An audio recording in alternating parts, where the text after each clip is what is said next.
بسم اللہ الرحمن الرحیم۔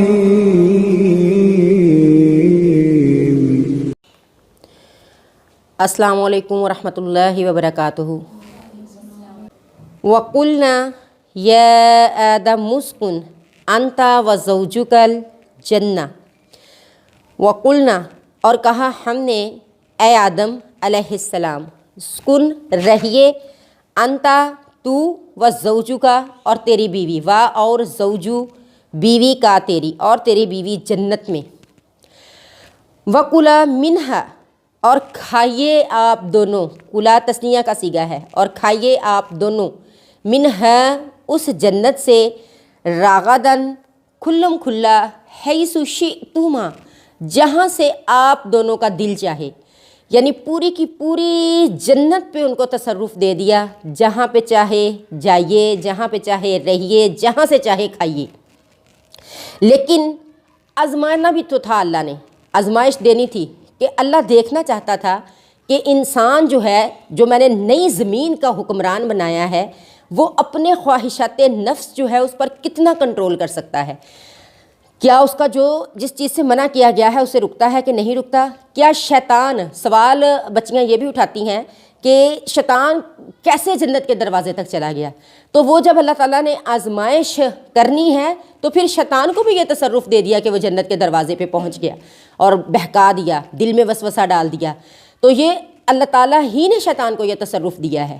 در حقیقت اللہ یہ دیکھنا چاہتا ہے کہ میرا بندہ جس کو میں نے پیدا کیا، جس کو میں نے اتنی فضیلت دی، جس کو میں نے کائنات کی ہر چیز سے سجدہ کروایا اور کائنات کی ہر چیز کو اس کا مطیع و فرما بردار بنا دیا، وہ در حقیقت کیسے اعمال کرے گا اور کس طرح کے کرے گا؟ کچھ چیزوں سے منع کیا اور کچھ چیزوں کا حکم دیا، اور دیکھنا یہ تھا کہ وہ کتنا خواہشات نفس اور اس کی ترغیبات پر کتنا اس کے آگے جھکتا ہے، اپنی خواہشات نفس کے اوپر۔ جس چیز کو ہمارا دل چاہتا ہے وہ ہم کرتے ہیں، جس چیز اللہ نے منع کیا ہے، ہم مسلمان ہیں، جنت بہت اعلیٰ اور رفع مقام ہے، جنت خواہشات کی تکمیل کا نام ہے۔ تو جنت ایسا مقام ہے کہ نبی صلی اللہ علیہ وسلم نے فرمایا، نہ اس جیسی چیز کسی نے دیکھی نہ سنی، نہ اس کی خوشبو جیسی کوئی خوشبو، نہ اس کے کھانوں جیسا کوئی کھانا، اور وہاں پہ اتنی نعمتیں ہیں کہ کسی آنکھ نے، کسی سوچ نے اس کا تصور بھی نہیں کیا، اور کسی کان نے ان کے بارے میں کبھی سنا ہی نہیں۔ فرمانے والے کون ہیں؟ ہمارے نبی۔ تو جنت وہ اعلیٰ عرفہ مقام ہے، تو اس میں داخل ہونے کے لیے اللہ تعالیٰ نے انسان کو وہ دکھائی، اور پھر اس میں داخل ہونے کے لیے کچھ چیزوں کو منع کر دیا۔ اور ہمیں اب انسان ہے، اللہ تعالیٰ دیکھنا چاہتا ہے کہ یہ کرتا کیا ہے۔ کیا گناہ پہ دل آمادہ ہو؟ ٹی وی دیکھنے کو دل چاہے تو ٹی وی دیکھ لیا، بال کھولنے کو دل چاہے تو دوپٹہ گلے میں ڈال کے بال کھول کے اپنا چل پھر لیا، موبائل پہ کچھ غلط دیکھنے کو دل چاہے تو غلط دیکھ لیا، کام کاج میں نماز میں سستی کرنے کو دل چاہے تو نماز میں سستی کر لی، روزہ نہ رکھنے کو دل چاہے تو روزہ نہیں رکھا۔ تو کہاں ہم نے اپنے نفس کو دبایا؟ جنت اس انسان کو ملے گی جس نے خواہشات نفس کو دبایا۔ ہم دیکھتے ہیں بھیڑ چال اتنی آ گئی ہے، ہم دیکھتے ہیں یہ آج کل مہندیوں میں اتنے ڈانس کا اور اتنی بھیڑ بھاڑ کا، ڈھول بجانا ہے، اسٹیج سجانا ہے، دلہا کو مہندی لگ رہی ہے، دلہن کو مہندی لگ رہی ہے۔ کہاں سے لی ہے ہم نے یہ ساری باتیں، اور کہاں سے لی ہے ہم نے یہ فضولیات؟ دیکھم دیکھی، ہمیں ان کا شور شرابہ اچھا لگا تو ہم نے بھی وہ شور شرابہ کر لیا، ہمیں کسی کے گناہ والی چیز اچھی لگی تو ہم نے بھی وہ کر لیا۔ کبھی ہم نے نہیں یہ سوچا کہ ہمارا اللہ ہم سے کیا چاہتا ہے، ہمارے نبی ہم سے کیا چاہتے ہیں، اور دعوی مسلمانی بھی ہے، اور خواہش جنت بھی ہے، اور آرزو جنت بھی ہے۔ حالانکہ اللہ تعالیٰ نے حضرت آدم علیہ السلام کو صرف ایک درخت سے منع کیا تھا۔ وہ درخت کون سا تھا؟ اس کی تفصیل اور اس کی بحث میں جانے کی ضرورت نہیں، جس چیز کو اللہ نے چھپا لیا اس کی بحث میں جانے کی ضرورت نہیں۔ یہ نہیں کہ اس درخت کی کچھ خاص نشانیاں ہیں یا خاص چیزیں ہیں یا اس درخت کے اندر کوئی خاص صفات پوشیدہ تھی، وہ صرف ایک درخت تھا، وہ صرف ایک آزمائش کرنی تھی کہ یہ جو ابن آدم علیہ السلام اور ابن آدم ہوں گے وہ شیطان کی ترغیبات کے مقابلے میں خود کو کتنا روکیں گے۔ تو اگر آپ لوگوں کا جھوٹ بولنے کو دل چاہے، چوری کو دل چاہے، بہتان کو دل چاہے، کم تولنے کو دل چاہے، بے حیائی کو دل چاہے، زنا کو دل چاہے، شراب کو دل چاہے، تو اپنے اندر کی جو بات ہے اس کو دبانا اور اس کو روکنا اور شیطان کے اوپر حاوی ہونا در حقیقت ہمیں جنت کے قابل بناتا ہے۔ اگر ہم شیطان کو روک نہ سکے اور اپنے نفس کو کنٹرول نہ کر سکے تو پھر ہم جنت کے قابل نہیں ہیں۔ ہم نے خود کو جنت کے قابل بنانا ہے۔ اب انسان شیطان کے پیچھے لگ جاتا ہے، اس سے گناہ ہو جاتا ہے، تو اللہ نے ہمیں قرآن میں اس کا طریقہ بھی بتا دیا کہ کیسے ہم نے جب اس کے پیچھے لگ جائے تو کرنا کیا ہے۔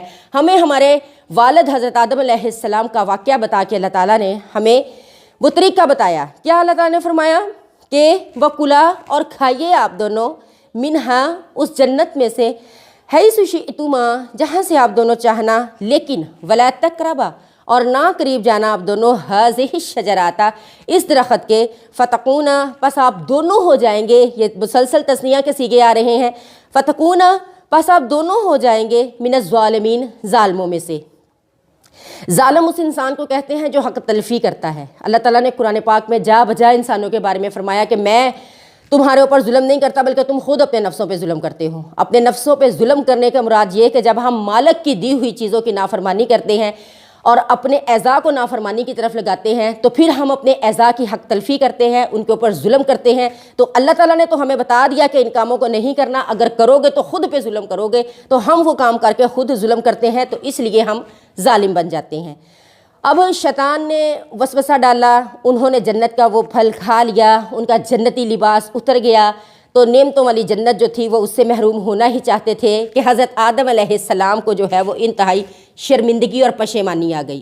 ہمارے لیے اسوہ ہے اس چیز میں کیا کہ حضرت آدم علیہ السلام کو اللہ تعالیٰ نے منع فرمایا کہ درخت کا پھل نہیں کھانا، لیکن شیطان کی ترغیب کے مقابلے میں وہ نفس کے اوپر کنٹرول نہ رکھ سکے اور وہ پھل کھا لیا۔ جیسے ہم اپنے نفس کے اوپر کنٹرول نہیں رکھ سکتے، چگلی کو دل چاہے تو کر لیتے ہیں، غیبت کو دل چاہے تو کر لیتے ہیں، چوری کو دل چاہے تو کر لیتے ہیں، تو اس وقت ہمارا ایمان ہم سے رخصت ہو جاتا ہے۔ تو ایمان کی واپسی کے لیے اور اللہ تعالیٰ کی رحمت کو دوبارہ پانے کے لیے اللہ تعالیٰ نے ہمیں ہمارے اب جو جد امجد تھے، ہمارے حضرت آدم علیہ السلام تھے، ہمارے باپ تھے، ہمارے والد تھے، ان کا اسوہ ہمیں بتا کے اللہ تعالیٰ نے ہمیں طریقہ بھی بتا دیا کہ کس طریقے سے ہم نے معافی مانگنی ہے۔